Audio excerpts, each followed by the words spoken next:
Okay.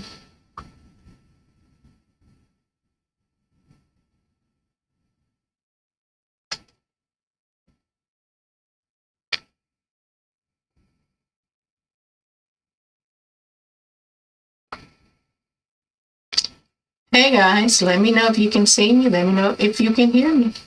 Type a 1 in the chat if you are in the room.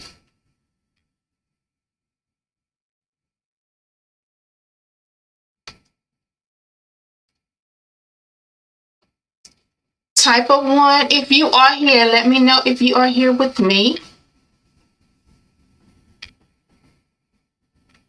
Say hello. Welcome to Sister Sip TV. And I just wanted to jump on here real quick and talk to you guys. So if you are here with me, if this is your first time being on my live, then welcome, welcome, welcome. Say hello. Let me know that you are here. I can tell somebody's here, but I just can't see you.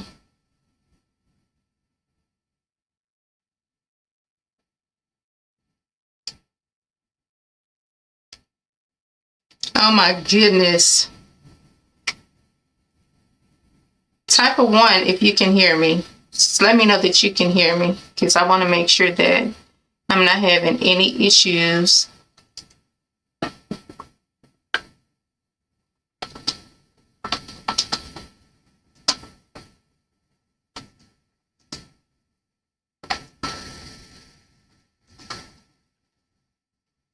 I don't want to be on here looking crazy like I'm talking to myself. So let me know if you guys can hear me. Or if you're watching me, you might be watching me from the tube, the TV. So that may be why you can't say anything.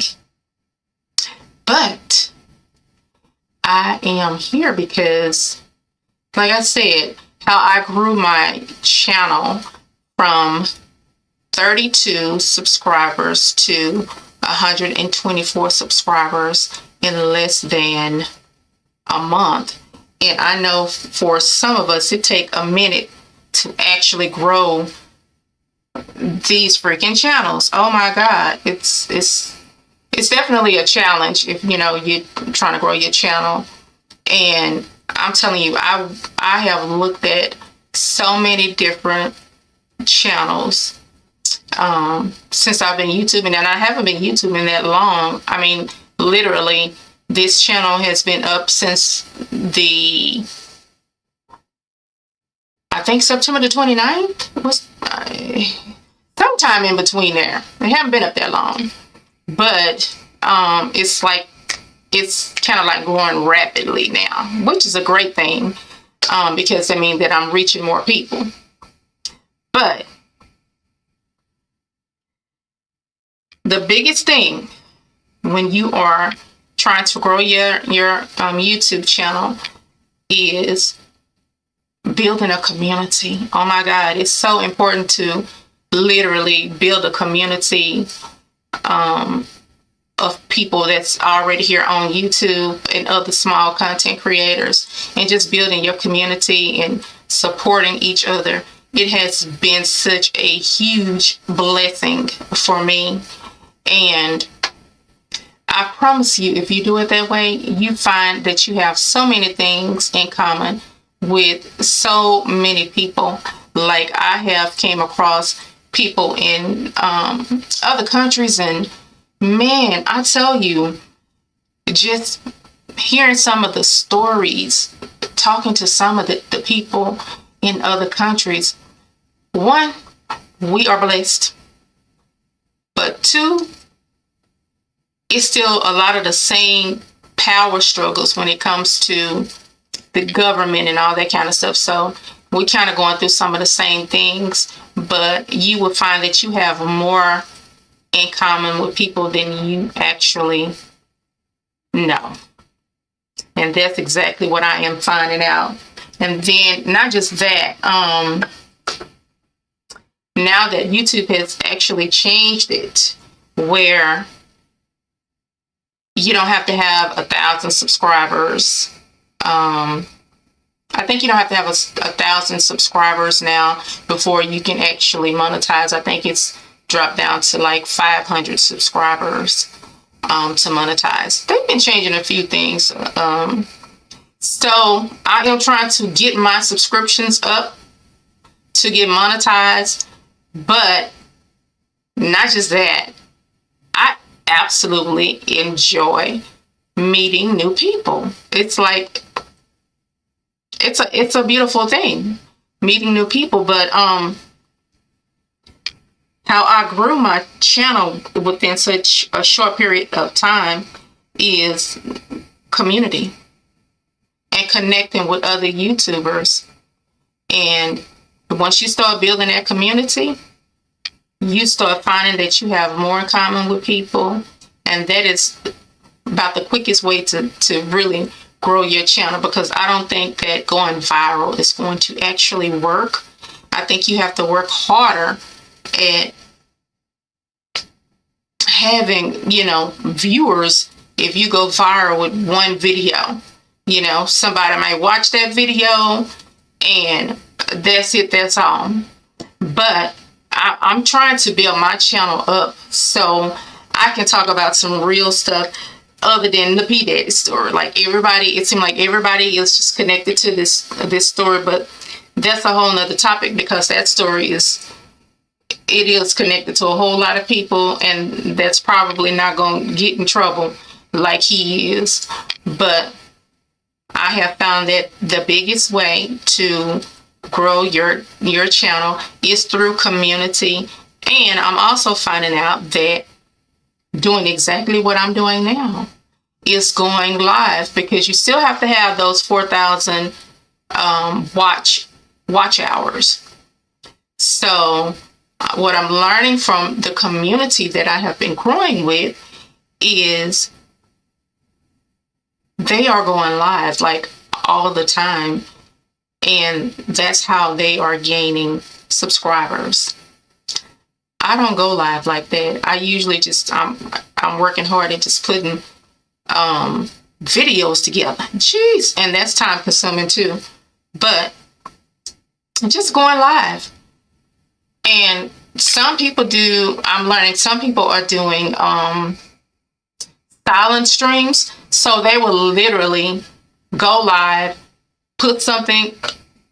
just put something up, say absolutely nothing, and people just come to their channel and literally just watch whatever picture they got up. But they're getting their watch hours that way. So the quickest way to do it is going live, like I'm doing now. Even though sometimes you may be solo for a minute, but even if you're solo for a minute, still hang in there, and because eventually you'll get some people to come through, some streamers to come through and start chatting with you. And then once your people realize that you are online, then that's once they realize, if they have their notification bells on and they realize that you're on, they'll come to your live streams. And for each person that comes to your live stream, for however long you're on there, that is watch hour. That is watch time. That is literally watch time for you. So let's just say you're on 3 hours. Let's say if you're online for 3 hours live, and you get 12 people, literally 12 people to come into your live, and they stay with you the whole time. That's literally 36 hours of watch time. So the quickest way to get monetized is really to live stream. And the longer that you stay on live, the better, because the more people will come into your live streams, and you get those 4,000 watch hours real fast. So these are things that I am learning as I am a new YouTuber. And but growing with a community, get with a community, you gotta have a support system. That is just the bottom line. You really do have to have a support system.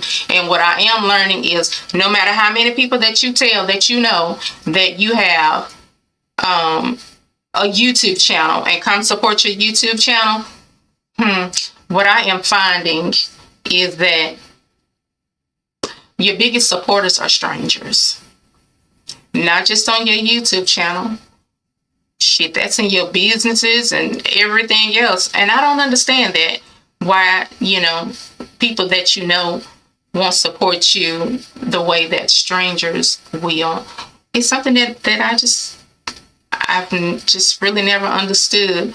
It's almost as if people don't want to see you grow for some reason. Like, people don't want to see you do better than them. And that's so sad that people think that way. But a lot of people do think that way. And I'm finding that my biggest supporters are strangers. That's not just in my YouTube channel, but even in my business.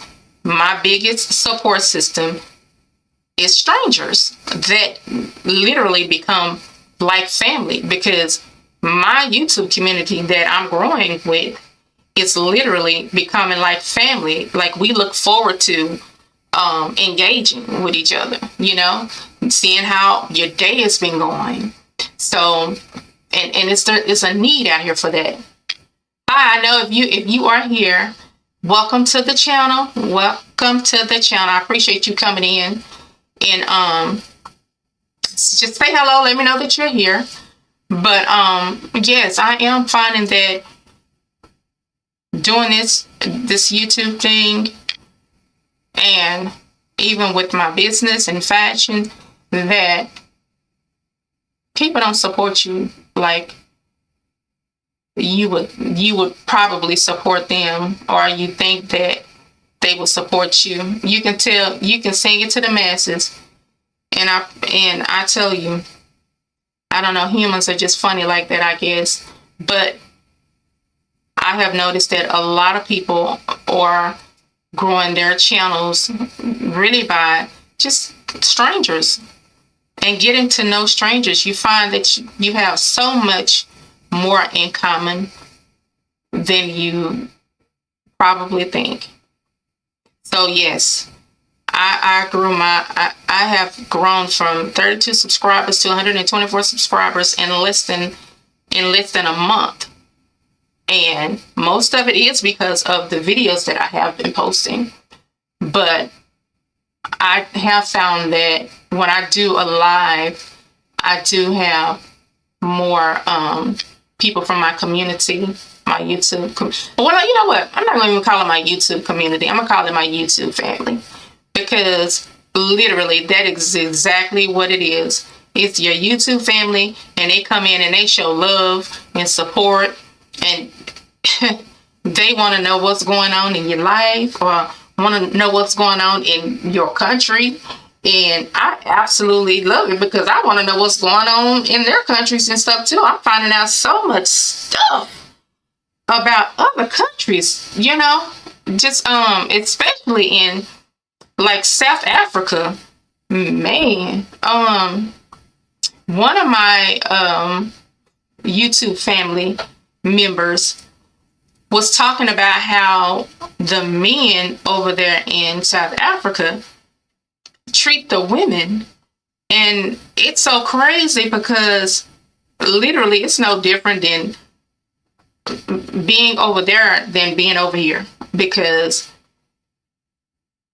no, it is different, because they said that one lady was saying that her friend couldn't even go to nursing school because the husband was afraid that she would be making more money than him, and he wanted her to stay at home. So they literally have control over their women, and that is crazy.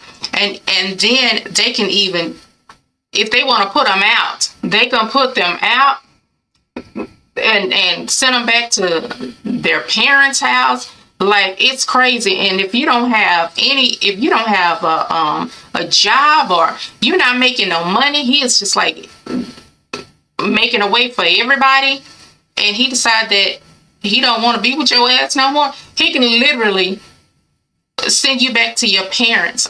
Like, that is just crazy to me. So when we talk about some of the things that we go through over here in the States versus where they were over there, it's way crazy. Even some women have been locked in rooms, haven't been able to eat. Some have starved to death by their husbands, and they're literally like getting away with it. And it makes me think about what they're trying to do over here to us, because I'm like, you know what? First of all, that's some bullshit. But secondly, it's like, you know what? Now, they taking a lot of the rights away over here, and it's, like a power struggle. And I don't know why. I think really lack of communication, because I think if we communicated better as people, we probably wouldn't have so much hatred going on. And I really think what keeps us divided is government. I feel like they keep people divided as a way of control. It's just my honest opinion. I can go even deeper into it, but I won't right now. I won't go deep. Not right now.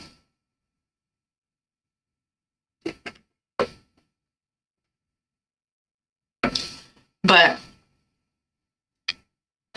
I definitely am going to. I know that the longer that I stream, the better for myself.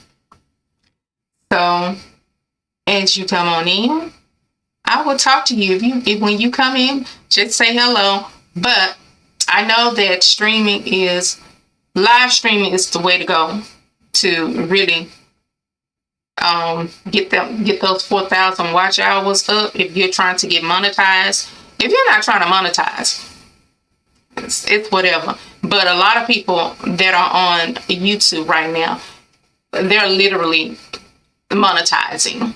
Some are monetizing faster than others, because some will have they may have some lives where, well, not really lives, but some may have some stories that they may be telling the people, and people just want to know more about their stories. And some of us, we do hold back on our stories, and I'm probably one of them. Even though I like to talk about things, I love fashion for sure, but a lot of times, I'm gonna say Black women, because I can only really speak for Black women at this point right now. A lot of times as Black women, we hold a lot inside. A lot of the exterior doesn't match the interior, because for myself, I know that having to be a single mom, you kind of have to have a tough exterior, so we seem harder than what we really are. We're really genuine and soft on the inside, but we have to be hard on the outside. And that's not because we want to. Trust me. And you hear this from a lot of Black women. It's because we are forced to. And that's not to say, anything negative about men, because I feel like, as I was talking to my daughter today, one of my daughters, we was talking about how trauma affects behavior. And it really, really does. How Black men, and the reason why I'm saying Black men is because I'm a Black woman. Okay, so I can only speak for what I have seen in my communities. And when you start breaking down why somebody, instead of beating them down, really find out why they are the way that they are. Because I feel like it's a vicious cycle. It is. It's a vicious cycle for everybody, and it's like generational. So we was talking about this today, and when you find that the breakdown between black men and black women, or maybe just men and women, period, I think because a lot of pressure is on men because of the expectations that society has put on men to be like the head of the house, or be the providers for the household and taking care of the household. And a lot of times, because society has placed that on men, I feel like this is where a lot of abuse come in at, because they feel like they're not doing what they're supposed to be doing, or being the man that they are expected to be, based on what society has placed on them. And because of that, a lot of times people don't know how to express that frustration, and this is how it ends up in abuse. Sometimes when women are in abusive relationships or abusive marriages, it's out of anger or frustration, and some men just don't know how to really handle that frustration, and so they take it out on the woman. And then on the flip side, women that are single parents, and they're raising their children alone, and you can be a single mom and you working 2 jobs just to make sure that your kids have the things that they need. You're providing for them, and you're too tired to do anything else, because at this point you're like the head of your household. So you're in a role that was not really meant for you, or was it? Like, these are things that I think about all the time. Like, when your kids are lacking something, I think it's better to be in a 2-parent home, but that's not always the case. And then when your kids may be lacking some compassion, some things that they feel like they're not getting from you, because you're basically the sole provider. And a lot of times when you get home from work, you're tired, you're exhausted, and you may be fussing at your kids or something like that, and that's literally from mental exhaustion. But that comes out to be like mental abuse to your kids. So it's like a vicious cycle. Men abusing women because they're frustrated and they don't know how to actually channel that energy. And then women are, you find a lot of women mentally abusing kids, not trying to, not on purpose, but because they lack the time at this point, so they're frustrated, they're tired, because they literally are the breadwinners of their home. So when you're in that type of situation, it's like a cycle that's repeating itself. And it's like, how do we get to a point to where we can change that cycle? So, and with me seeing, I see a lot of podcasts. I've come across a lot of podcasts where it seemed like men are bashing women, and then women are bashing men. But when does there come a time when we literally come together to get an understanding? Because now that I'm really paying more attention to that, it's like, instead of just judging somebody, it's like you find out why is this person this way? Why did you react that way? You know what I'm saying?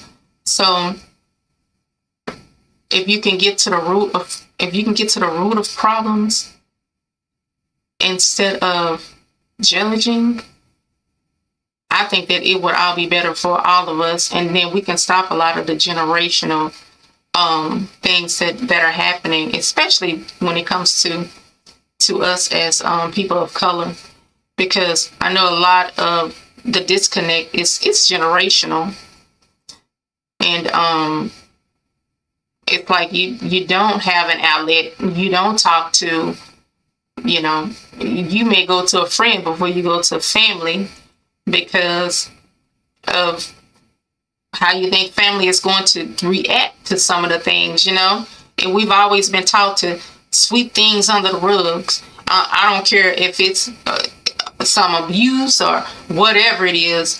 That is just being part of the Black family, and that's not normal. You know, we've turned things that are not normal into normalcy, and instead of us talking or having a conversation, we just don't do it. We don't have those conversations like we should. And really, we have to start healing. And the only way we can start healing is having conversations, you know? And I think that with me being on YouTube and how I'm meeting all the different people in the different communities and stuff, and, you know, like I said, you have these conversations that we really should be having with family. We have them with other people, and I think it's just a form of therapy, you know, just having conversations, some genuine, real conversation with people, and not being so damn judgmental. Oh my God, people are just so judgmental, and I see more. I promise you, going through the lives, you know, you may scroll up and down, like some people may scroll up and down my lives, you know, may pop in here for a minute and see what's going on, you know, what I'm talking about or whatever. But some people, they gravitate to negative energy. Like they gravitate to the real messy, they gravitate to the hate. They gravitate to things that it's low vibrational. They gravitate to low vibrational stuff. And I'm not a low vibrational person. I like high vibrations. And let me tell you, energy is everything. I think that's something that people don't realize. Your energy is everything. So you do have to protect your energy. So a lot of times, when people think that because you are to yourself, that, you know, you trying to be funny, you don't want to be bothered, that's not always the case. You know, as you get older, as you mature, and as you self-reflect and become more spiritual, if you're on your spiritual journey, as you become more spiritual, you learn to, you know, protect your energy. And since energy is eternal, everything is alive. I mean, even your phones, you know, everything. So your energy can travel through those phone lines because it's energy. So in order for me to not project what I'm feeling, if I'm feeling low vibrational, I may be feeling low vibrational that day. But if I'm feeling low vibrational, I'm not going to call you. If you call me, I'm probably not going to answer the phone because, again, that's energy. And why project that low vibrational energy off on somebody else? So I will wait till I'm in a more healthy space to where, you know, I want to talk, or my vibrations aren't as low as they may have been when you called me. So it's, you know, you have to learn how to protect your energy and really be around people or talk with people that really gets it, that really understands, because they too are the same way. And that's why I say, you know what? Your tribe is your vibe, and you're not, and family is not always through blood. Trust me. It's not always through blood. I mean, as a matter of fact, it seems like you get along more with strangers, than you do with your own family sometimes. And as crazy as it sounds, I think it's kind of normal, because not everybody may get you, not everybody may understand you, but then you done met somebody who, I get you. You can, you connect with people. And that's where this YouTube come in for me, because I am connecting with my YouTube family. Like literally, I am. I'm connecting more with my YouTube family. And they get it. They really do. They understand that not everybody is going to support you, and a lot of times you may feel like you're by yourself, because I know sometimes I do. Sometimes I feel like I'm in this thing by myself. I promise you I do. But I know that I'm not alone, because I know that, God is with me. God is in me. And I know that all is going to work out for the greater good. But being here, honestly, just talking to people and being on live,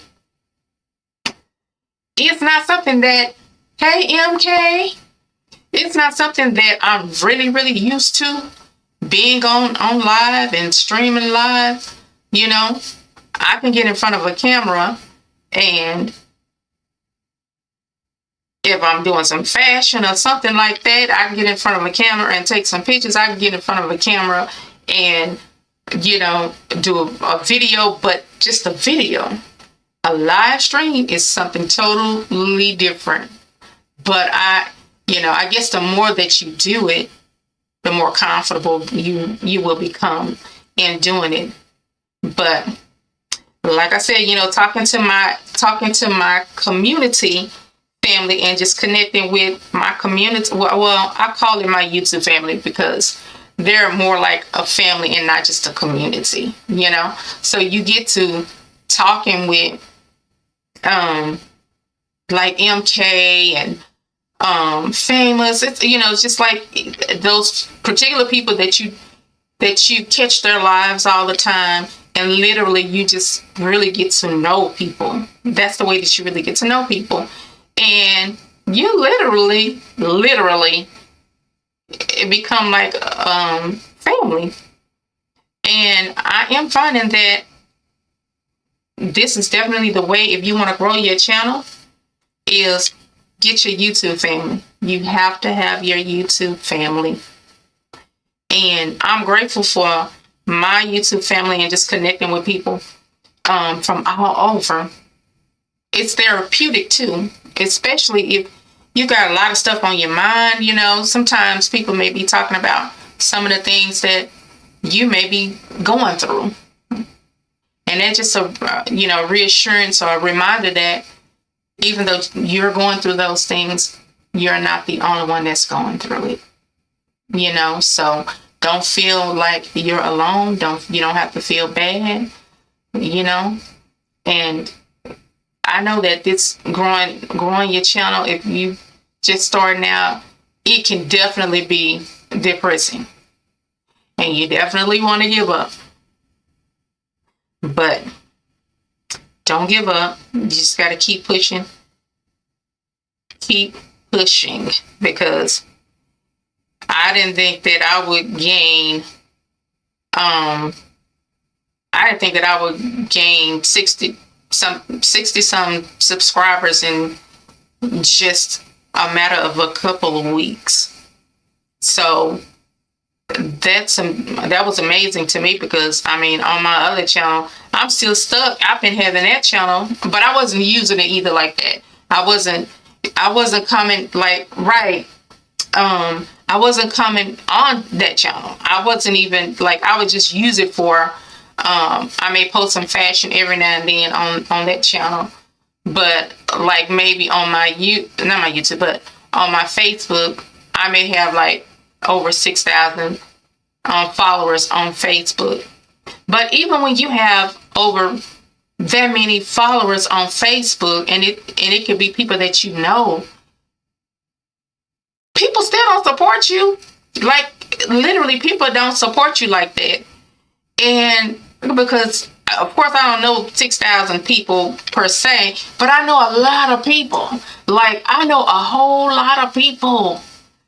And it's like, they can see you doing something, but then they don't really like support you like that, you know? So just because they know you, don't mean that they support you. So you really do have to get your own support system, like, seriously. And I think that strangers become family. And my YouTube family, it's literally from all walks of life and strangers. I can probably count on one hand, and that's not all the fingers, of people that I know personally that are consistently, coming to view my videos, literally. And as sad as that is, it's the reality of it. Like, your biggest supporters are not the people that you know. It's not the people that you know. Your biggest supporters will be strangers. So, as I am sitting here, let me tell you, MK is a jewel, because when I tell you, I have been ready to give up MK. Like, seriously, I've been ready to give up on the YouTube journey. Like, oh my God, like, people just want to watch stupid stuff on the internet. They want to watch stupid stuff, or they want to watch myths, like drama and all that kind of stuff. But like, when does life get serious for some people? When do we start healing from trauma that we're going through as people? When do we start paying attention to, what's going on in the world, and how we could change things if we came together?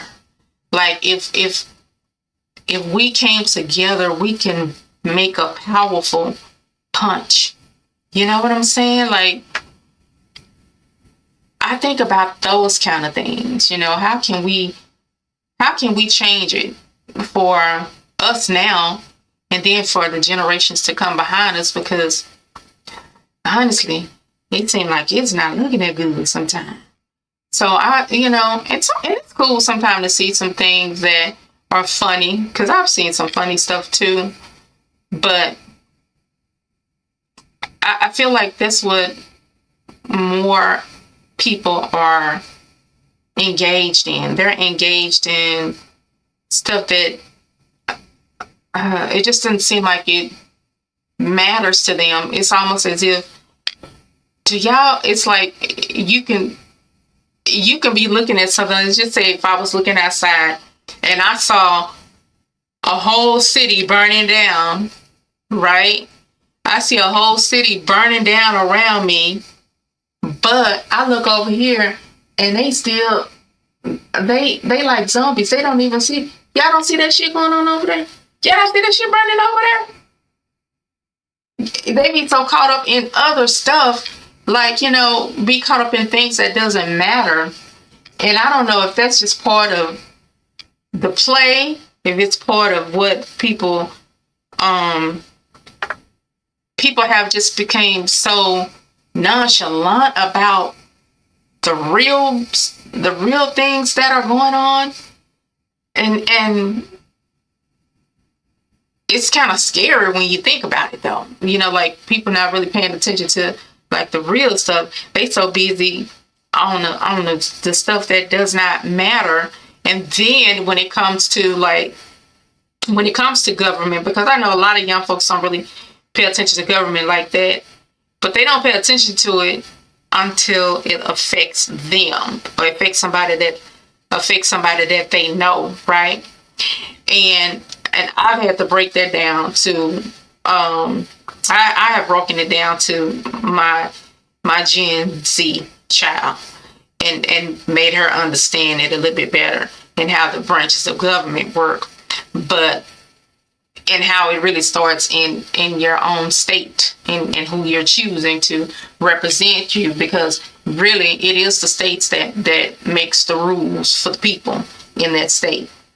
So it's just a lot of things that we're not paying attention to. We just, and it makes me sad. It does. It makes me sad sometimes, because when I scroll and I look at a lot of things, it's like, man, people so caught up in a lot of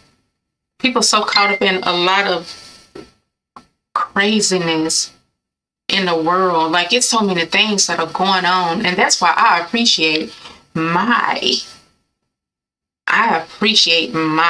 YouTube family, because, and this is what I would suggest to anybody that is attempting to grow their YouTube page: meet you somebody outside of your immediate country.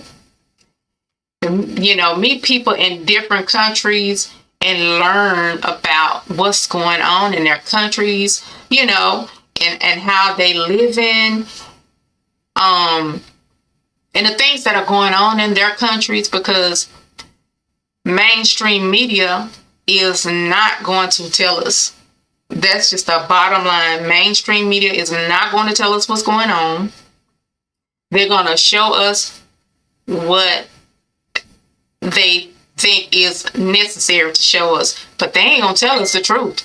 They're not going to tell us the truth. They're going to show us stuff that's going to keep people divided, and to keep countries divided. And that's why I would suggest, even like when you are streaming, or if you are on YouTube, don't just go to the stuff that you see every day, or to the mess. Go and mingle with other YouTubers from other places. Get to know, get to learn other cultures and other foods, and and just seeing how other people are in different places, because that's how we're finding out a lot of things that's going on in other countries. And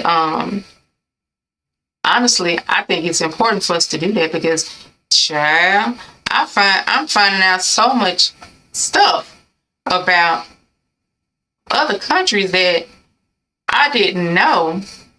And shoot, a lot of the other countries, they think the U.S. is hell.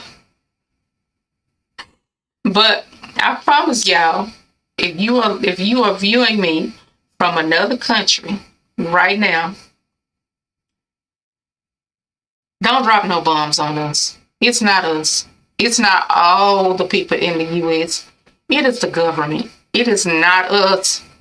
It ain't all us. It's people. It's the government people. And because right now, shoot, what we're seeing, and that could be the trick too, because what I'm seeing is other countries want to involve the U.S. in they want to involve the U.S. in airstrikes and all this kind of stuff, and I'm like, Lord, it ain't us. Hell, it ain't us, y'all. It's the government. We do not hate y'all. Y'all are not my enemy. Y'all are not my enemy. I don't care where you at. You ain't my enemy. And that's the thing. I think it's just these different governments is making people enemies of enemies, and we not. We don't have to be that way. That's why I say it's so important for us to get to know each other. And if you want to build your community, you want to build your YouTube page, meet you some people in other countries. I promise. When y'all start subscribing to each other and y'all start following each other and y'all start communicating on a regular basis and just meeting people of different cultures, you find that you have so much more in common than you don't, and I'm appreciating that. And that's probably the way that I have grown, to 124 subscribers in such a short period of time, in less than 2 months. I know some people are growing faster than that. And it could be because they may do some viral stuff. And, so they'll somebody subscribe to the channel for viral purposes.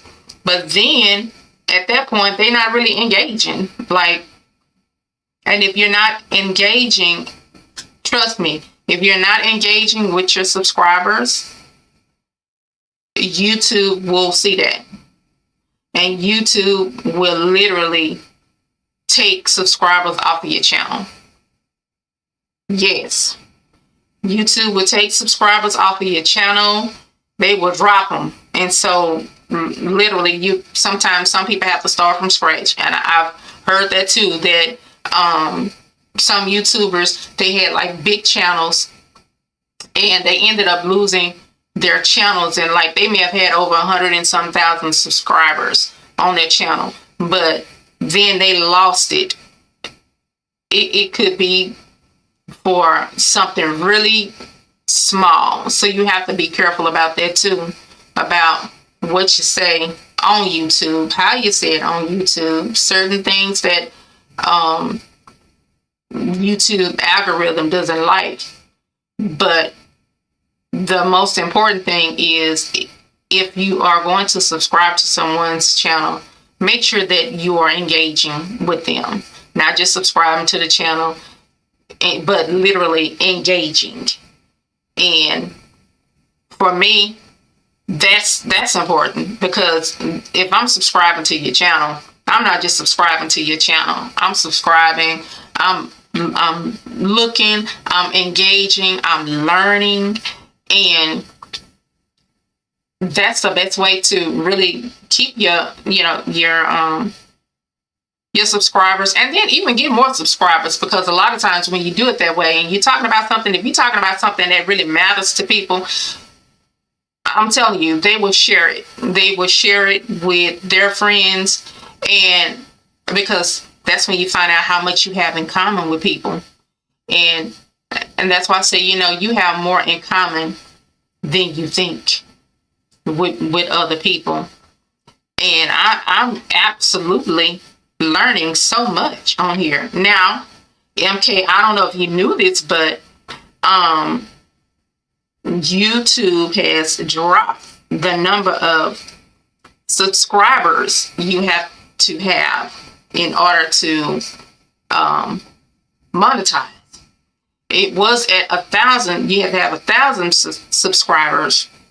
Now you only have to have 500 subscribers. But I believe you still have to have the 4,000. Let me see. I believe you still have to have the 4,000 watch hours. Correct me if I'm wrong. I do know that they did drop the number of subscribers you had to have to get monetized, and it's 500. So even though that sounds like it's not, it sounds like it's a whole bunch, or it's not a lot. It can take a bit of a time to get to 500 subscribers. But if you get people coming into your live streams, like I said, you think about that. You might be on live for 3 hours, and you have 12 people to come into your live, and they're with you for the whole 3 hours that you are on live. If you're trying to get to your 4,000 hours, and I think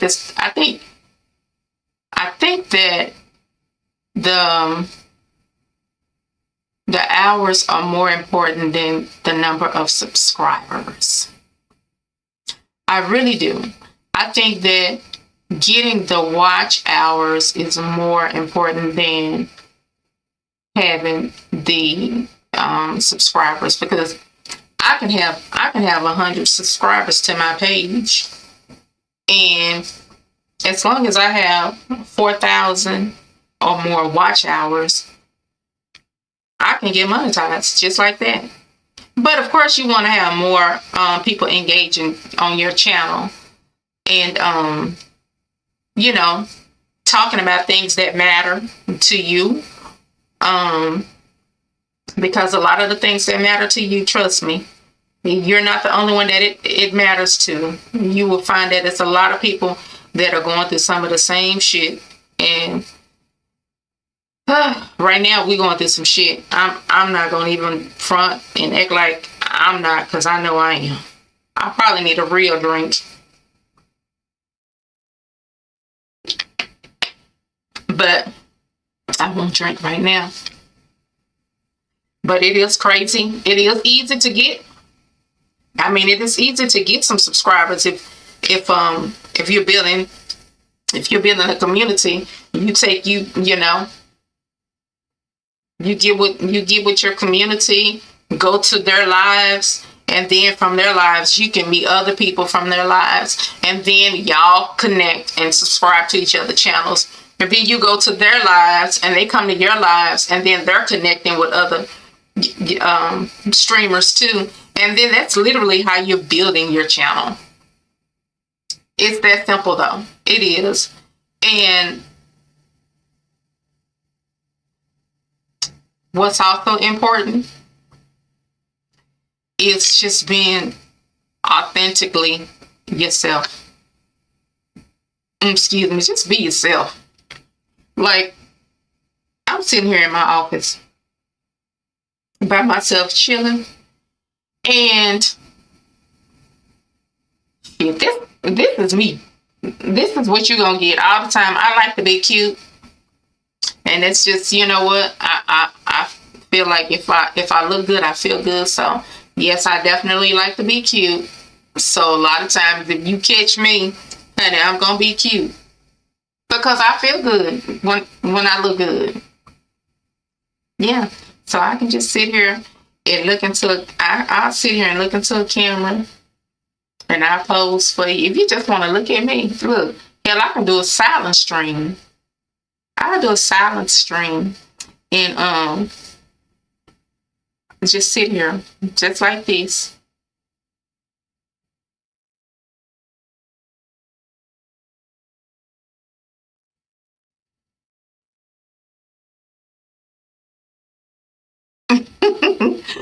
I know that's funny, but yeah, I would. I mean, hey, if I need to get my streaming hours in, because I'm just like everybody else. I'm trying to get monetized too. I'm trying to work smarter, not harder. And streaming is one way to do it, because this is the way the world is going anyway. Everything is going either AI or digital. Literally. So me sitting here and just talking to y'all like you're in my own home. That's the way I feel. Like I feel like you in my house, and we just chit-chatting and having a drink or something, and just chilling, and we just talking about things that's going on in the world. Like what's going on? What is going on with Trump? Like, he was in a video. I was watching the news today. I'm just gonna tell y'all what I was doing. So I was watching the news earlier, right? And I seen a video of Trump. This is hard. and he was doing a rally, and y'all, I swear to God, this man was. I don't want to take any more questions. Let's just play some music. And he was doing this. That's what he was doing. He was literally.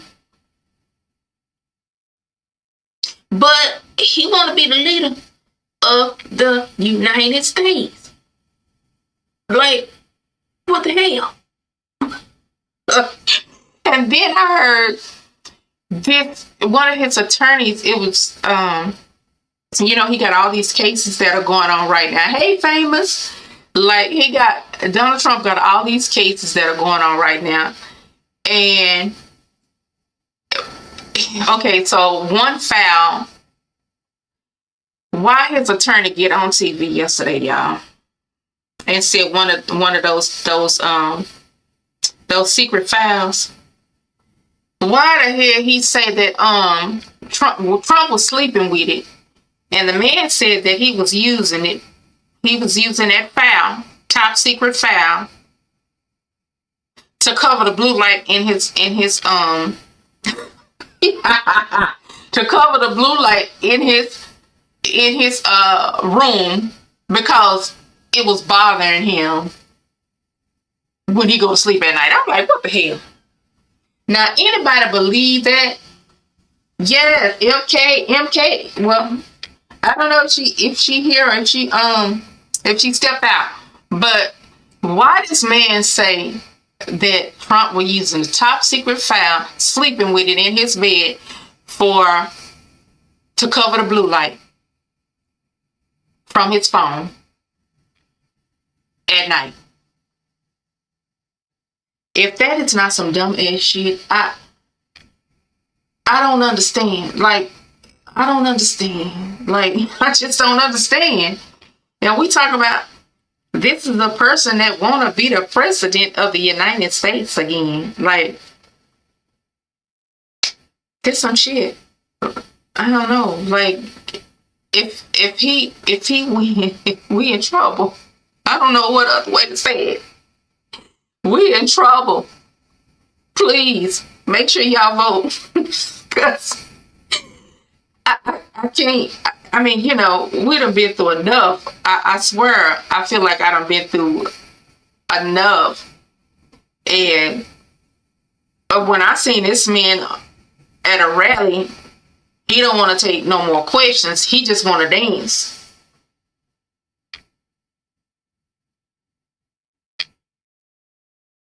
And it's exactly what he doing. I'm not lying.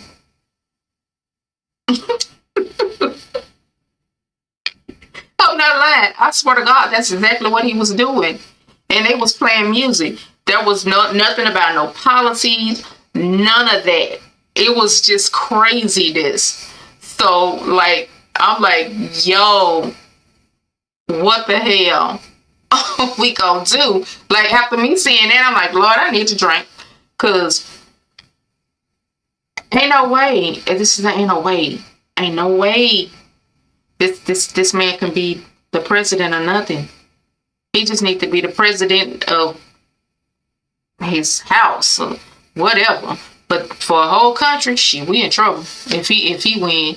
So I suggest anybody that is voting, I don't care if you don't like Kamala, vote for him, because that's about the only chance that we're gonna have to have a society and not a authoritarian, a dictatorship, because we already know what they want to do. We already know. If people are not paying attention to it, I did a video. You should go back and look at it. I did a video about who's really running the country. We know that Trump is just a puppet, but who's really running the country, and how this war is between. And that's the crazy part. A lot of people that love him, but let me tell you, and the thing is, people think that the Democrats are trying to unalive Trump. No, it is not the Democrats that's doing that. You know, it is, first of all, the whole thing is, we know who is actually, well, not everybody know, but as I was deep diving, I found out a lot of stuff and about how the country is actually being ran. And it's literally being ran by the UK. It's crazy. The British, the Italians. So basically, what I found out, because when I was looking at something the other day, talking about that, the TD Bank scandal and how they've been laundering money, right? So when I started looking into that, I ended up coming across Opus Dei. I don't know if you heard of it. If you've heard of Opus Dei, let me know if you've heard of that before. But I ended up coming across Opus Dei, and it's literally like a Catholic cult. They're Catholics. And so what I discovered was they are pretty much the ones that are running our country. And it is like it's like the government, it's like they want to just control people, right? And it's like, who's going to control the people between those two religions? Because you have the Catholics and you have the Jews. So it is so crazy. So I started going even deeper. I started going down the rabbit hole, right? So I started looking at, okay, when I started looking into those banks, I started looking at the religions, because at this point I thought Catholic way too much. So and then the DOJ, they was not talking about who was going to jail. Like, I'm like, ain't nobody going to jail in behind this money laundering. Okay, so why they ain't going to jail? So let me see who owns this. So of course, I just started following the money trail. And that's how I ended up coming across, okay, BlackRock, and coming across Vanguard. All of those same people kept coming up. Like, the same people, hands is tied in everything. It's tied in everything. And so it started connecting back to, like, the Catholic Church. So that made me go even further to go see who is, Catholic. I ended up seeing who was Catholics and who was Jews. And that got me to thinking. So let me go and look at something else. And I kept digging and and then I came across something called Opus Dei. I don't know if you've heard of it before. This is what it's literally called. I'm gonna type it in there. Opus Dei. Look it up. Because I promise you, when you look it up, it's gonna even make sense to you. Like, famous, it'll make sense to you too. Because the Roman Catholics, like the popes, oh my God, this shit is so freaking deep. It is so deep. And I'm like, when you look at who's what, we got 9 Supreme Justices over here, right? And 6 of those Supreme Justices are Catholic. The three that Trump put on the Supreme, put in the Supreme Court. And then it's one that's more, I think she's more liberal, but she's Catholic. and then the other two that was already there are Catholic. And I'm like, okay, so I see how this is playing. And then I don't know if you heard of the Project 2025. Well, the director of that project 2025 is Catholic too. So that made me start looking even further. And I thought about where there was a video. It was a video where they was talking about where they were saying Jews will not replace us. And I'm like, what the hell are they talking about? Jews will not replace them. I mean, like, it was interesting. Let me see if I can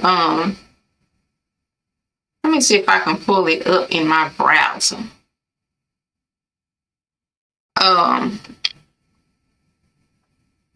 gonna try to pull it up because it's so interesting when you start looking at it. Oh my God, it's crazy. It is absolutely crazy. I'm gonna pull it up because it really tripped me out. The guys was talking about let me see if I can just look at see if I can search it, because man, if I pull it up, if I go and I pull up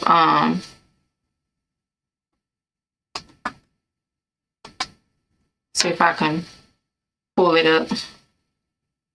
Oh no, that ain't it. Let me go back to my Chrome. No, that ain't what I want to see. Let me try to do this. Maybe I want NBC. Oh no, let me just go to Chrome.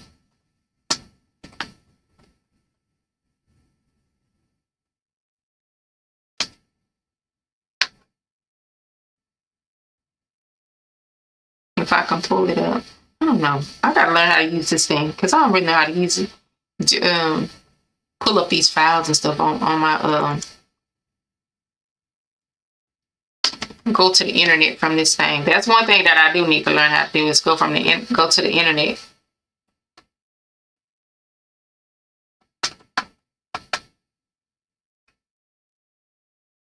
Okay.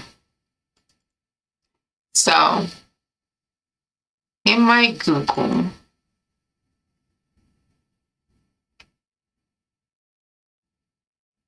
hold up, let me go to this other way. I'm gonna pull it up from here. Okay, I probably need to just put it in my I probably just need to put it in my. What I'm gonna do is go, because I do have it. I do have it on my phone. It's a clip. And that's exactly what they're talking about. Like they were saying the Jews will not replace us. And I'm like, what are they talking about? You know, talking about Jews not replace, because at the end of the day, to me, both of them, y'all still white. You know, them still two different white, you know. But it's almost like you got the Catholics and you have the Jews fighting for power over the people.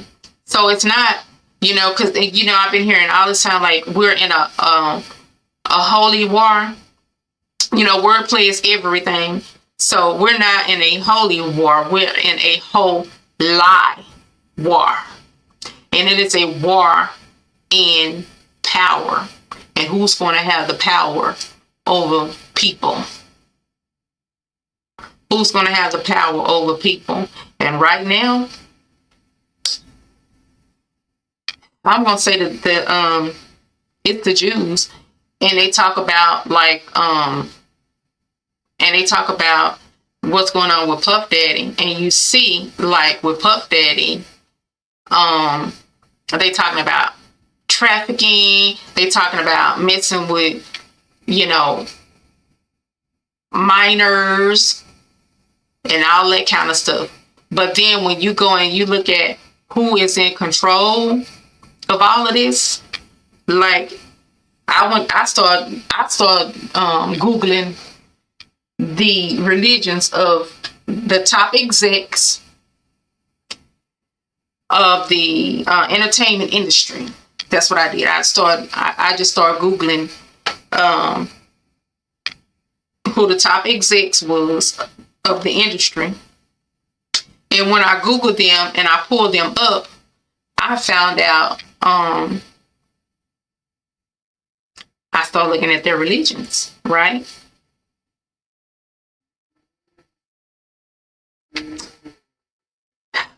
Catholics.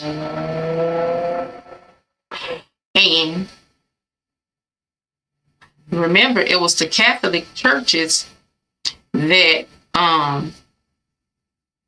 they had them scandals, right? They had those scandals in the Catholic churches where they was messing with, minors. Messing with the minors. And they are the ones who, and matter of fact, it was like boys, right? It was like boys. They was messing with boys. So I'm like, this kind of explains it all. It's these folks that, I'm not going to say all Catholics because you can't say all of them. I'm just going to say that the ones that are the top execs and that's running these, running this industry, and the documentary that I ended up coming across with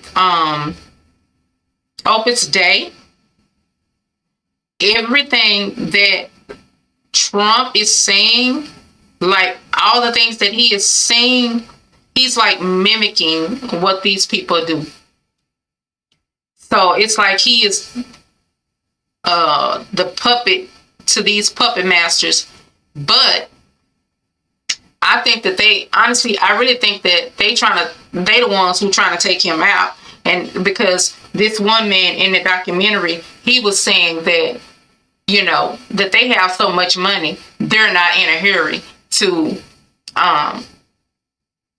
literally to take the control like they want to. He done did enough damage for them already by by them having 6 Catholic Supreme Justices, the ones who override everybody, and making decisions. So their plan is actually starting to come together. Their plan is coming together.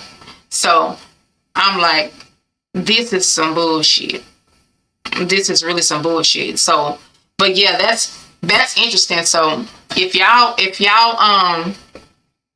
get a chance, make sure that you check out my video,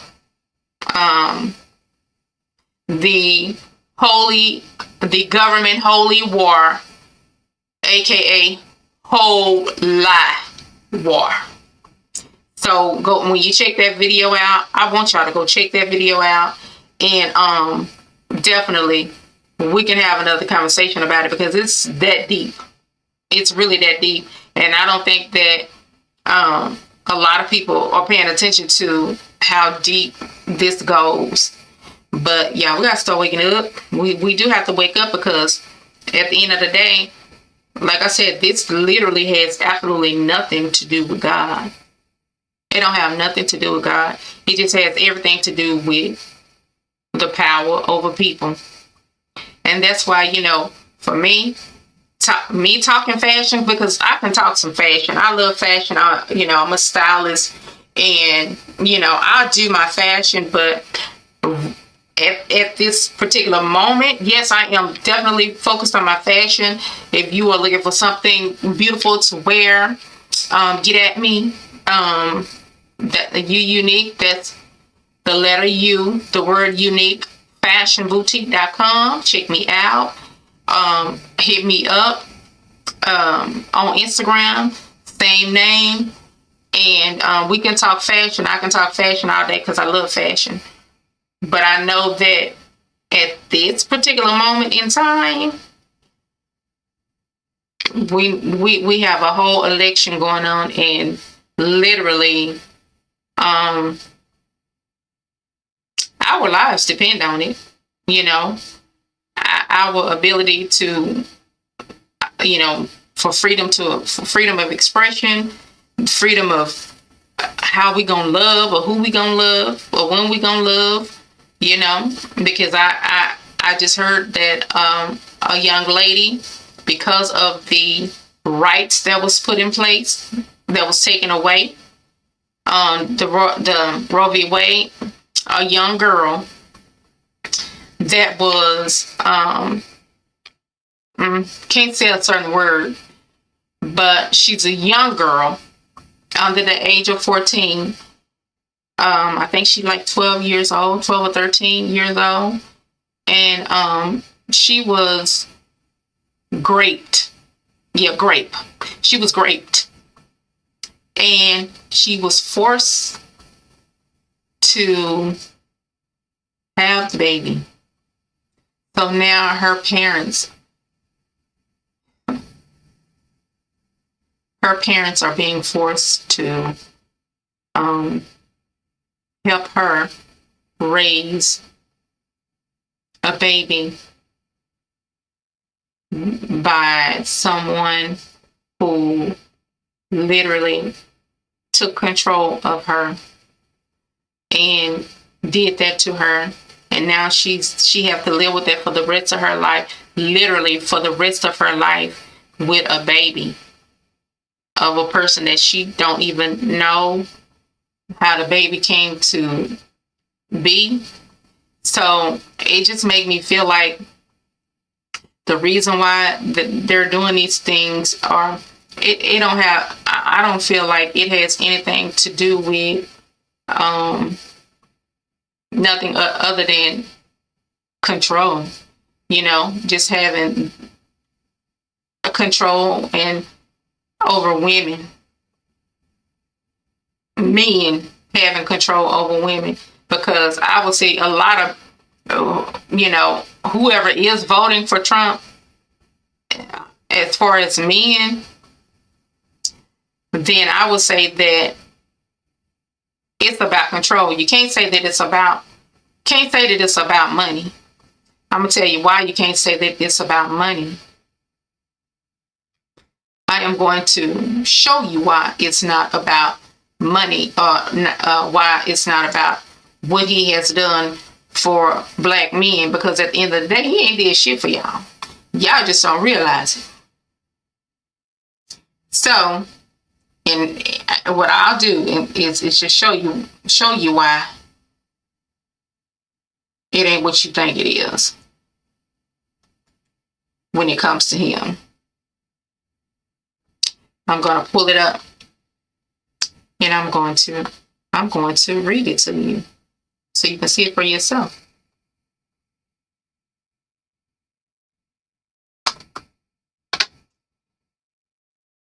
Let's see, because it's really crazy.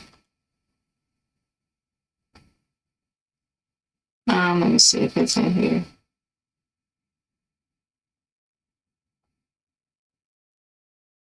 I can't say that. Do this.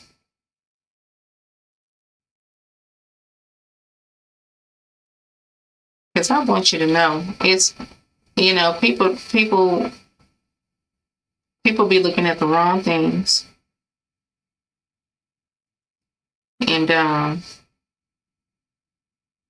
I think y'all need to know the truth, especially when it comes to your boy.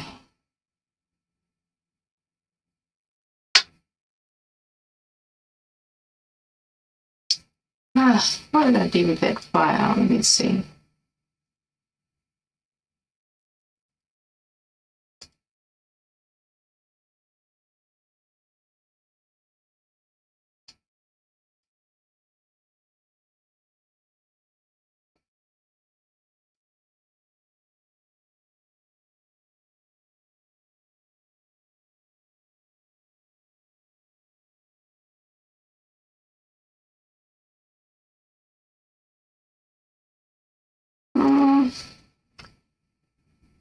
Maybe I can't pull it up.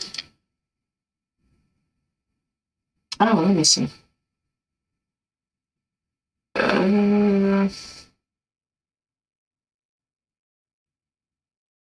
Okay, let me see here.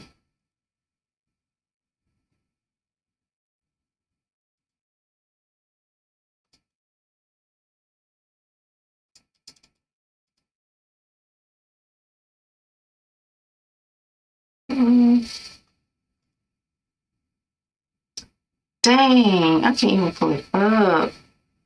Well, I might not be able to pull it up there, but I definitely can pull it up here. And I can tell you some things because people thinking that Trump, he gave me this money. That's why I got this money. Trump gave it to me. Trump dollars. Okay. That's why I'm voting for him, because I was doing better when he was in office. Do you know why he was doing better when he was in office? It didn't have nothing to do with him. It didn't have not a thing to the tata to do with him when he was in office. So, you know what? I could probably tell you who it was and why you got what you got. So these are things that you need to think about. Okay, I'm going to say, if you haven't already voted, because I think that early voting has already started in Georgia. So 8 facts you should know before voting for the cult. Now, the number one was the George Floyd Policing Act. Now, it was supported by Democrats in the House and not one Republican in the House, and only 2 in the Senate, and that was Tim Scott and Rand Paul. The rest of the cult voted against it. Okay, so that's number one. Pay attention, write it down, and go Google it if you need to. Number 2 was after the supermarket shooting that killed 10 blacks. The discussion around gun control legislation. The legislations were also killed, unalived by the Republicans. So yes, that's another thing. So, too many people have guns, too many people taking other people out that really shouldn't have these weapons. And another thing, it's for everybody, but we're gonna talk about the brothers today that's voting for Trump.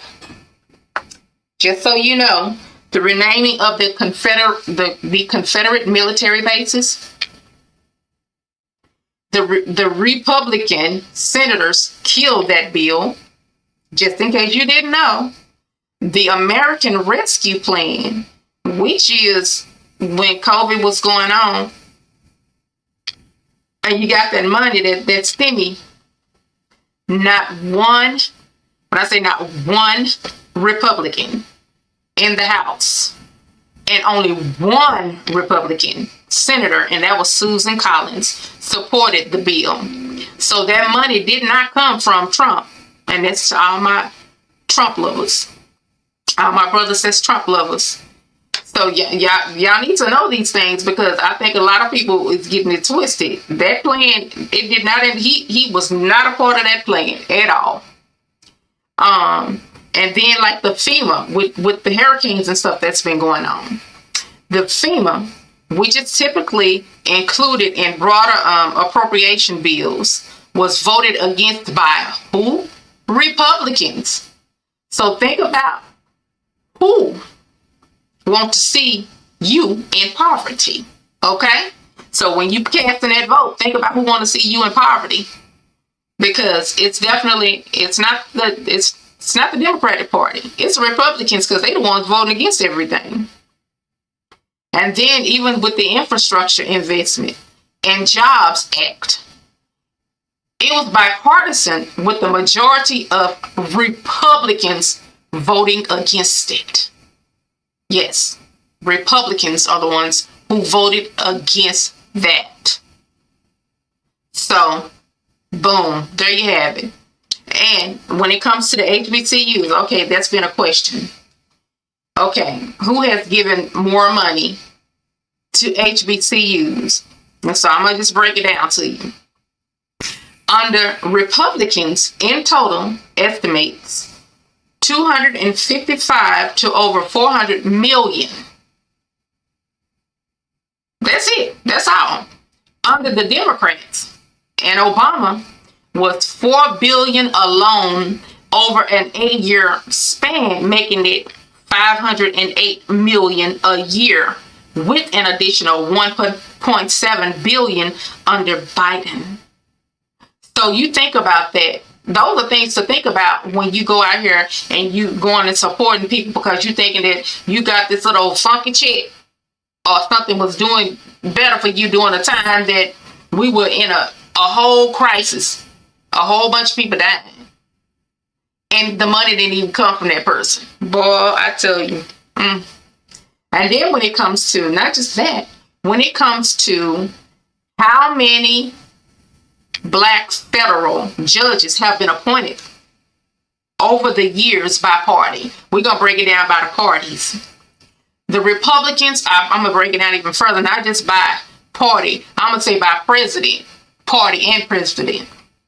So the Republicans under Bush, number one, there was only one Black federal judge. Under Bush Jr., there were 5 in his era. Want to know how many under your boy Trump? Those. Only 2. So that is a total of 7 Black federal judges. And so y'all wonder why y'all don't get them federal contracts, and y'all see who they're going to, like your boy Elon Musk getting all those federal contracts and that month. I'm telling y'all, it's just been one big scam after another. Okay, it's been one big damn scam. Now, under the Democratic Party, and I'm gonna break it down by presidents, Clinton appointed 6 Black federal judges, and Obama appointed 11 Black federal judges. So that was just 17 along between the 2 of them. And then with an additional, Biden appointed 14 Black federal judges in his time, with 8 of them being Black women. Now, I'm going to say this. To me, it's still not enough. Honestly, still not enough representation. And we need to normalize people of color being in positions of, hierarchy. We need to normalize that. And so we need to see better. And that's just the facts and truth. But if you look at it, if we're going to break it down between parties, that's still way more than what the Republican Party is doing. Because what they do is for the beneficial of them. It's not for the beneficial of everyone. It's only for a certain group of people. And that's definitely not what that is. Definitely not what that is.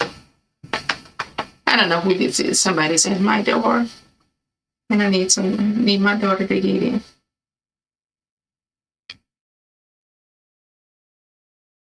So, give me a second.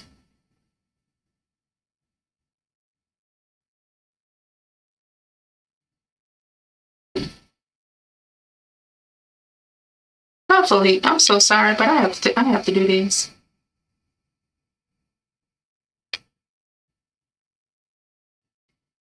Sunday, can you get the door? It may be Zay.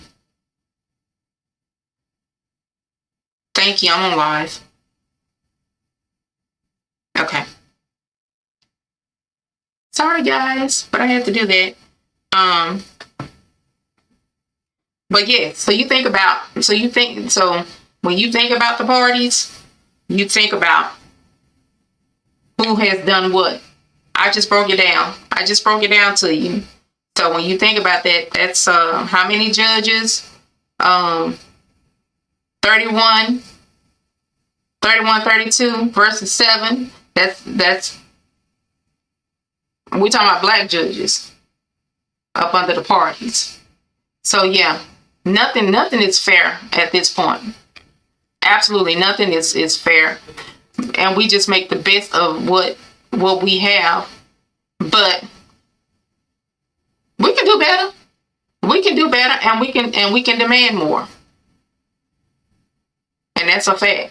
Because ain't nobody got time. Ain't nobody got time. We trying to get ahead. Period. All of us. And everybody deserve to be, I think everybody deserve wealth, and not just certain people. If you with me, say amen. Cause and we can change that. We don't have to deal with this shit. We can change it if we want to. But it's gonna take everybody to stand up to the people in power and not be afraid to step up to the plate. So the more of us that start paying attention, the more of us that start coming together, the better for us. Period, point blank. And I'm not just talking about people of color. I'm talking about everybody. I'm talking about all of us. When you start looking at going down a rabbit hole that I went down, and start finding out that it's literally about Catholics versus the Jews, and it don't really have nothing to do with us as people. The only thing that it has to do with us as people is who gonna be over us, who gonna be in power over the people, who gonna control the people. Because they don't have nothing to do with God. And that's when I found that out, that'll make it'll just change your whole perspective of everything that you've ever known in your whole entire life. It will change the way that you think about everything.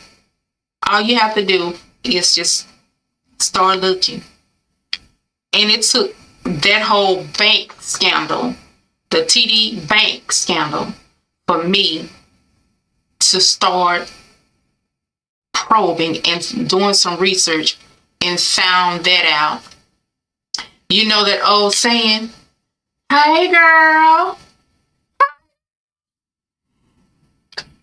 Look. Go look at it. Go look at, matter of fact, look at my video that I posted. Look at the video that I posted about the government holy war, which is a whole lie war. Yes, it's a whole lie. Go look at it. And when you see what I found out, you're gonna be like, what in the whole fuck? That's what you're gonna be like. Seriously. And I am not just saying it. That's exactly what you're going to be like. What in the whole fuck is going on? And all this time, when people talk about, when people be talking about a holy war, now they talking about a whole lie war. Because it's basically the Catholics that are in control. Literally, they are the ones that are in control of the government. The Pope got his hand in it. Like, it is so crazy. Like, I just couldn't believe everything that I was seeing. And then how this music industry, with the industry, and when you see the people that are in control of the industry, Catholics. So it's basically, you might have one or two Jews and the rest of them are Catholics. And so that's what it is. It is them trying to stay in power over the people. And the man in the documentary, I want you to go watch it. Go watch that documentary. It's in my video. when you watch it, you will get a clear understanding why Trump talked the way that he talked. All of that, you would literally see why things are going on the way that they're going on in the United States. Trump is he's just a freaking puppet. He is not, he literally, that man I don't think he has a religious bone in his body. I really don't. I don't think that he does. But, even Texas Governor Greg Abbott, he's Catholic. Man, these folks got too much power. They got too much power. And the only way that we can change it is if we vote them out. For the most part, they have been cheating us. They have been cheating us. And they really don't want Kamala to become the president because she gonna get rid of that damn filibuster. And not only that filibuster, the electoral votes. Because I feel like we don't need electoral votes. They need to go out the window too. Because even if you are voting, it's still, after you vote, it's still the people that, still the powers, basically the Catholics, it's still those people that's making the decision on who gonna do what. And I think that is all kinds of wrong. It's all kinds of wrong. And getting rid of that, they don't want, I'm telling you why they don't really want her in there. They don't want her in there because guess what? She's a Baptist, but her husband is a Jew. Again, like I said, this is not even about parties. It's about religion. It's about the Catholics versus the Jews and who's going to be the ones to control all of the people. And they'll give the people that look like them privilege, most of them, but some of them don't even have a clue that it's about that, But then again, maybe it was just us who didn't have a clue that this is what it's been all about all this time. And then, with everything that's been going on with Puff Daddy, you know what? I don't know if people really paid attention to it. Now, all this stuff that's been going on with him, a lot of this stuff is 20, 30 years old. 20, 30, 40, 50 years old. I don't know. But it's been old. But my thing is, it's been old all this time. The feds have had all this information all this time. He been working with the feds all this time since 2008. Now, all of a sudden, y'all gonna come out and now y'all want to prosecute him? Y'all want to prosecute him because he wanted out of the situation. I'm not saying that. Don't get me wrong, because I know he done did some foul shit. But at the end of the day, he ain't the only one. He ain't the only one that's done did some foul shit. And look at who he was under. Because everybody that he was dealing with, guess what they was? Catholics. Their religion is Catholic. So this is who's been running the government. This is who is running our media sources. All of that. So he won't out because he was like, even with all of that, y'all still got too much control over our people. And when he won't out of it, now y'all ready to take him down. Look like the same thing that's going on with Kanye West. Those are the powers to be. Y'all been the gatekeepers, but what you did was got in bed with the devils. Them the real devils. So what he did was got in bed with the devils. And this is the outcome from getting in the bed and playing with the devils. The devil will let you play as long as you play the game. But when you're ready to get out the game, the devil said, so I'm gonna take what you got and I'm gonna use it against you. I let you win. I let you play. You belong to me now. And that's exactly what they did to him. You belong to me. Your ass, that virgin hole, everything belongs to me now. What he was doing, he was trying to form a party. He had gotten out the Democratic Party. He wasn't no part of the parties anymore, you know? So, and he was trying to form a black party. Just Google it, look it up. He was trying to form a black party. And then with the Italians, I forget those folks' name that he was doing business with his Ciroc. And then he had his own, he got his own liquor, a De Leon or something like that. And then come to find out that these folks, the agave that they were supposed to have been planting in Mexico for his liquor line, his liquor brand, he had his people to go check on it and they wasn't doing nothing for him. So he sued them.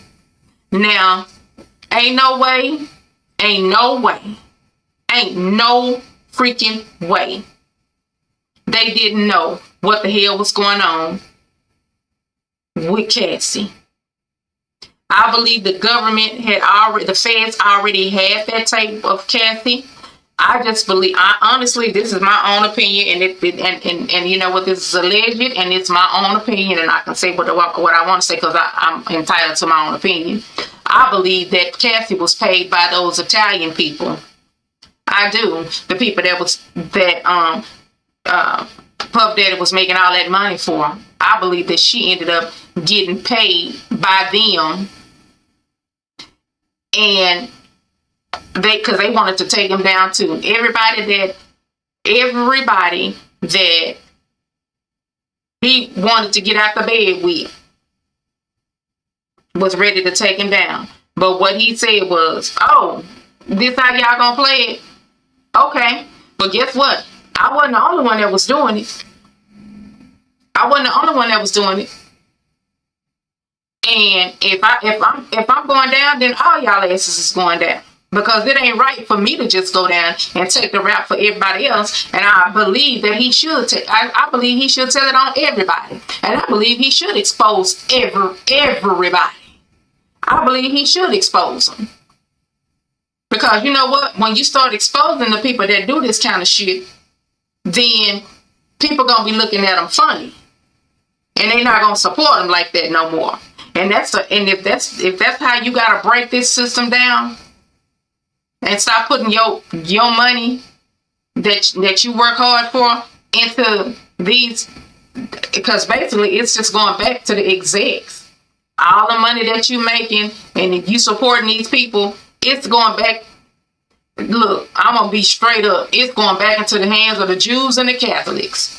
That's why the man said in a documentary that they got a lot of property, they got a lot of money, so they can wait. If Trump don't get in there, they can wait this term out. They can still wait this term out because they still in control.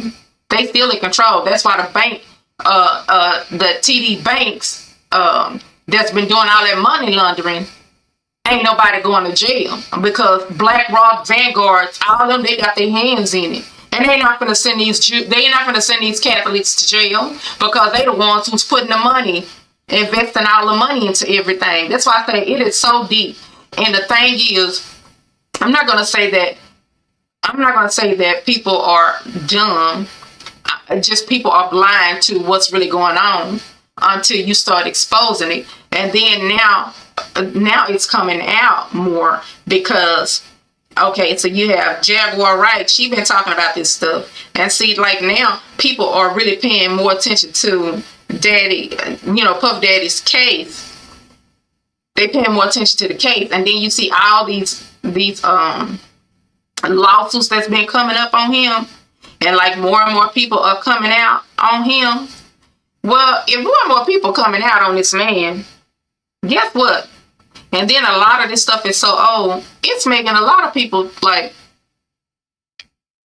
you looking at it like, what? Come on now, this man, he can't be doing all this by himself. So it started making people dig a little deeper.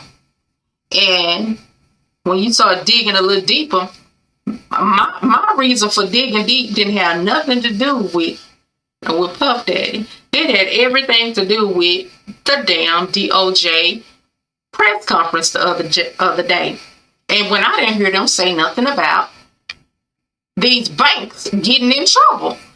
Y'all gonna monitor them for 18 months? That's it? Who the hell own these banks? And that's exactly how I started looking up stuff. By who owned what. And when I started looking into who owned what, it even started taking me down to, religion. When I seen, who owned it, and then when they talk about their Wikipedia and they were Catholic and all this kind of stuff, I'm like, wait a minute, hold up.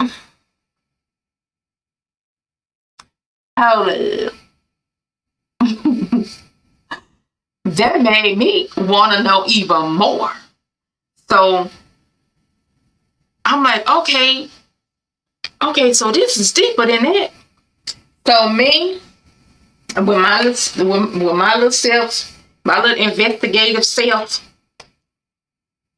I start writing down names. Okay, this is this person. Okay, you own this, and then you a Catholic, and then okay, you this, and you 451 Bank of Americas. Oh my God, and you what? You Catholic too. Okay. So I just started going further and further on down. And I was just looking. And I'm like, well, ain't there some shit? All these people are Catholics. All these people are Catholics. And then it took me down another rabbit hole.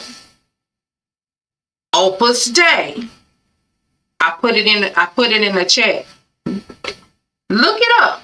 Go look up Opus Dei and see what you find out about Opus Dei. Okay? That ain't nothing but a Catholic cult that want control over everything and everybody. And then they recruit young people. It got so deep. And I'm like, wait a minute, hold up. Everything that goes on in this place, in this cult, this sounds like all the stuff that Trump is saying. These are all his talking points. So when I looked at that being all his talking points, well, guess what came up? Project 2025. Yeah, Project 2025, and the leader of Project 2025, the director of Project 2025, is, guess what? Boom, Catholic. It's a far right-wing Catholic cult that wants money. They use money for power and manipulation to control people. And I'm like, well, looky. Well, looky. So if you look long enough, looky, I found the cookie. And I found the cookie. And guess what? Those were sugar cookies that want to control the chocolate chip cookies. So you got sugar cookies on this side and sugar cookies on this side, and you got all the chocolate chip cookies that's sprinkled all right here. These are all chocolate chip cookies. But the sugar cookies on this side, they want to control all the chocolate chip cookies, but the sugar cookies on this side, they want to control all the chocolate chip cookies. And guess what? So that means the sugar cookies is fighting each other to control all the chocolate cookies, if that makes sense to you. I think I can't get no more simpler than that. The sugar cookies want to control the chocolate chip cookies. Because you look everywhere, it's a whole bunch of chocolate chip cookies all over this land. So you got the sugar cookies that colonized, that came into the lands where the chocolate chip cookies was, to colonize and take control of the chocolate chip cookies, lands and stuff, you know.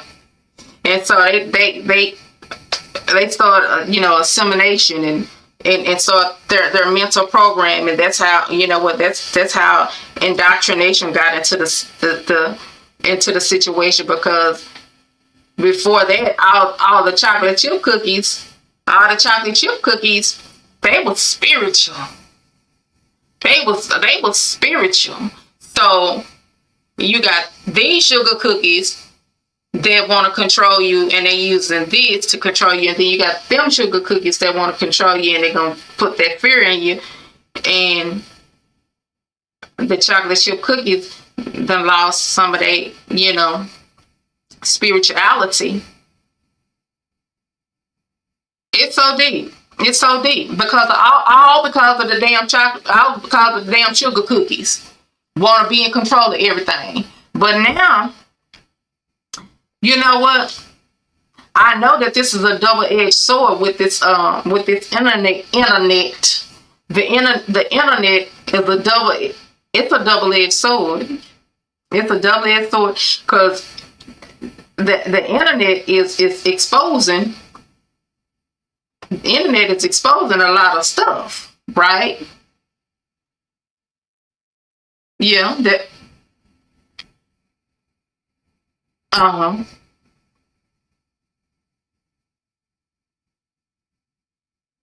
it is something that the people wasn't ready for, and now they trying to figure out what kind of pixie dust they gonna sprinkle over us and try to get us back under control again. But nope. The veil is lifted, honey. And the people is waking all the way up. The people is waking up to your bullshit. And I'm going to say, it ain't all the sugar cookies, even though the sugar cookies, mostly all the sugar cookies will get some privilege over all the chocolate chip cookies. But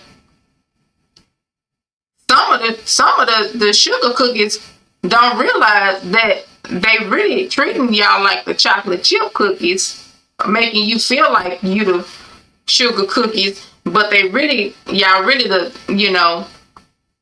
sugar cookies, they got hard. Y'all not soft no more. Y'all got hard, and so they threw y'all over there with the chocolate chip cookies, and y'all still stand out because y'all still the sugar cookies. But we gonna treat y'all as like the chocolate chip cookies, but y'all still think y'all better than the chocolate chip cookies because y'all still sugar cookies.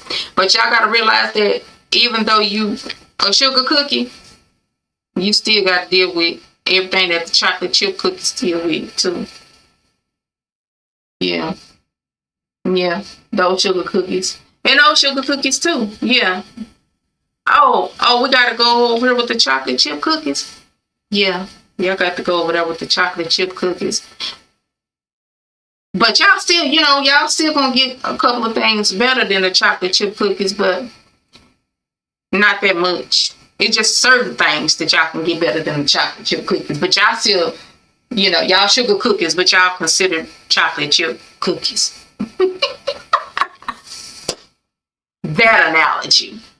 So yeah. So at the end of the day, you still a chocolate chip cookie, even though you might look like a sugar cookie, but they gonna still treat your ass like a chocolate chip cookie because guess what?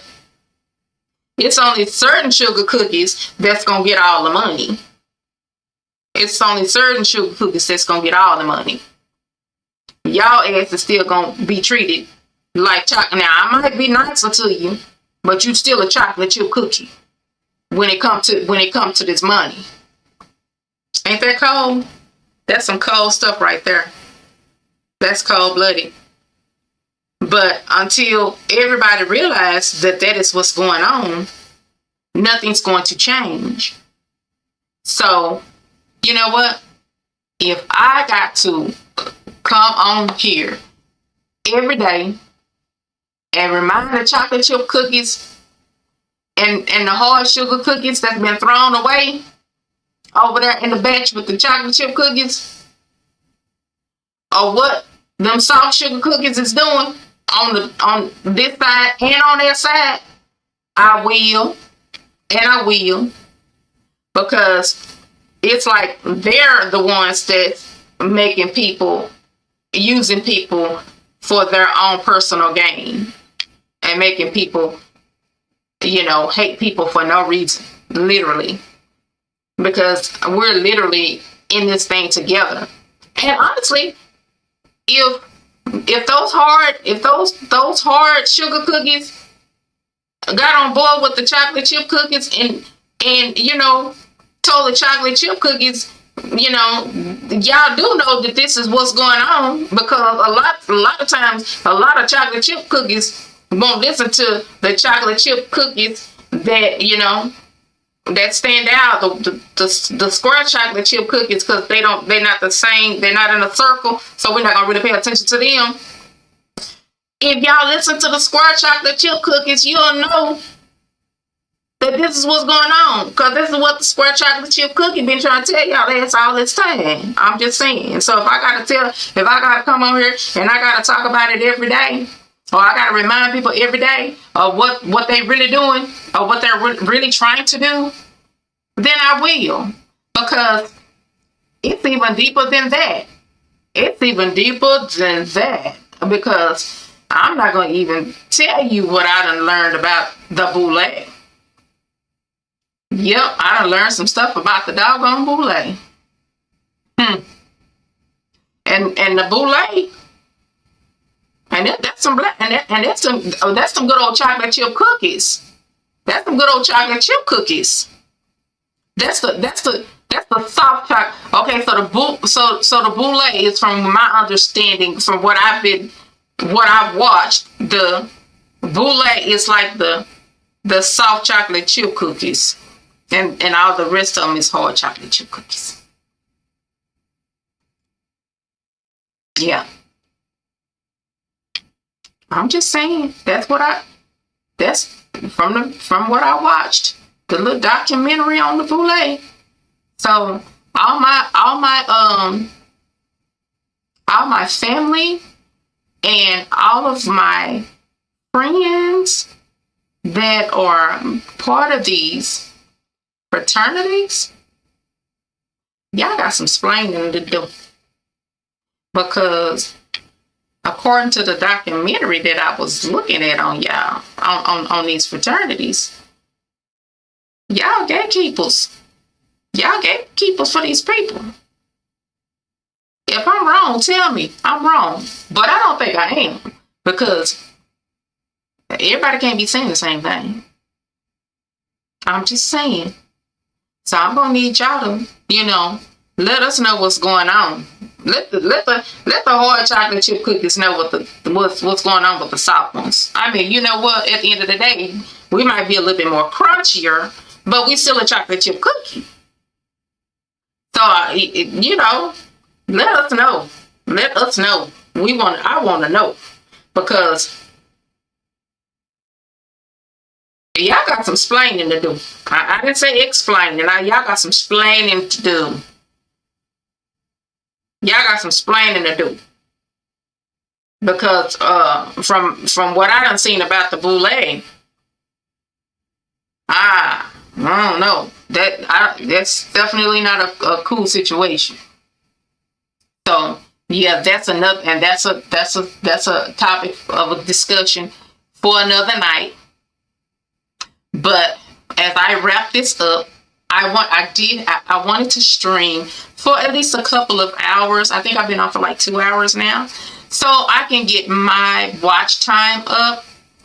And again, this is how you get your if you want to build your channel quickly.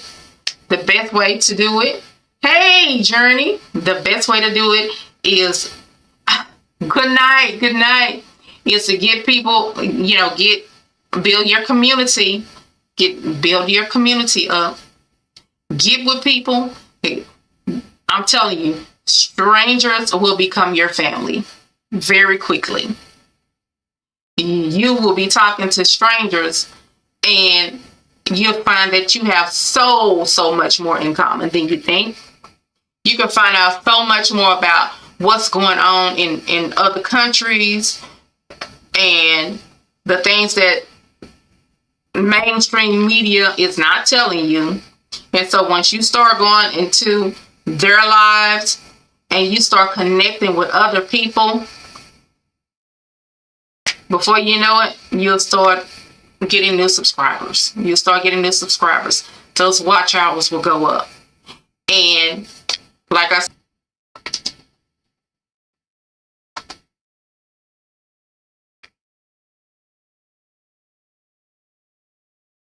okay, so yep, I did. I'm sorry, guys. I got kicked out of my live stream for some reason. I don't know. My internet over here. It wasn't me. It was the internet doing some really funky stuff.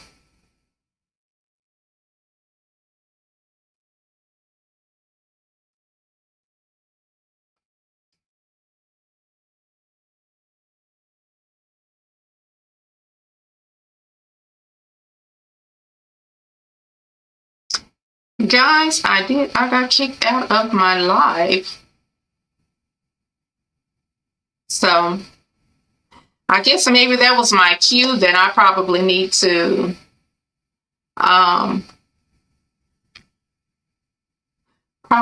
end my live for tonight, because I have been on for a couple of hours now. But it was lagging really bad for some reason.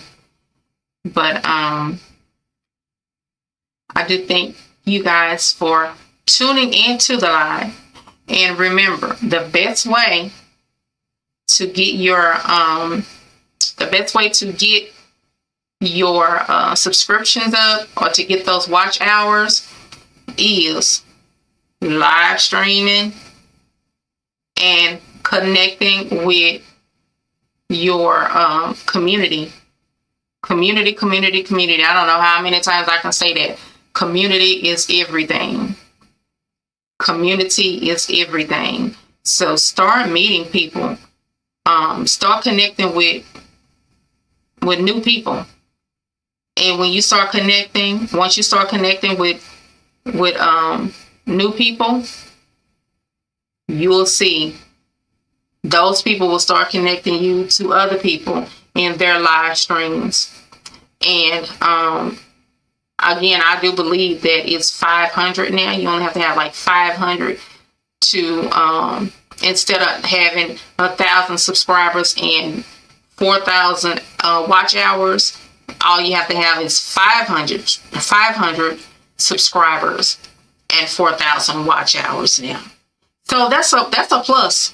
You know, if you have 250 subscribers, all you need is 250 more subscribers if you have those watch hours. And the way you can get those, you can get them on by doing, you can do the silent streams. You can do the streams, like the silent streams. I think I've seen a couple of my YouTube family members do the silent streams, which is pretty cool because they're not saying anything. They may be showing a picture of something, or maybe showing a video of rain or anything, something like that. And people actually come in and they'll watch you. And so if they have it streaming for 3 or 4 hours, you probably done had about 300 people to come in. Just, you know, they may just come in and watch it just for a little bit or something. Or watch it for an hour, just listen to the rain, you know, just to keep them soothed or something like that, anything. And then you have, so I've seen some of my YouTube family get on and they will actually get a chat going for a minute, and they may put their phone down and everybody in the community, you know, in their YouTube family, they'll stay on that live while this person will put their phone down, and they'll stay there, and then they'll start chatting. And guess what? So you streaming for hours on hours and getting those watch hours up. You may not even be on it, but your whole community is there in the chat. And they're chatting back and forth with each other. They're connecting with each other. So that's another way to get those watch hours up fast. But I am going to call it a night, because again, I have been on here for a couple of hours, and hopefully you have enjoyed my live stream, and that, look, don't give up. Don't give up, because I promise you, sometimes I'm ready to give up, because I think that we all deserve to have great channels. And I think that we all deserve to work smart and not hard labor like we've been working for these corporations all these years, making everybody else rich. It's time for us to get some of that wealth ourselves. So let's support one another. I am going to go and watch some I'm going to go and watch some lives too for a little bit, and connect with other people that way. And again, this is the way that we grow. When we start connecting with other people, and they don't necessarily have to be in your own country. Connect with people outside of your country. Connect with people everywhere. You know what I'm saying? Just connect with people, and this is how you grow your community.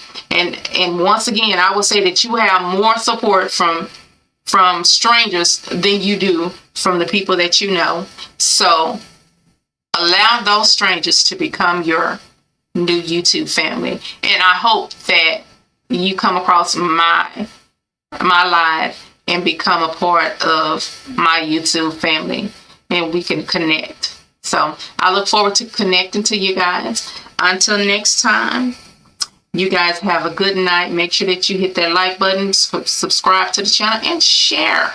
Check out my videos. Check them out, because I do have more coming. But just check me out, and I look forward to connecting to all of you. Until then, y'all sip on something, all right?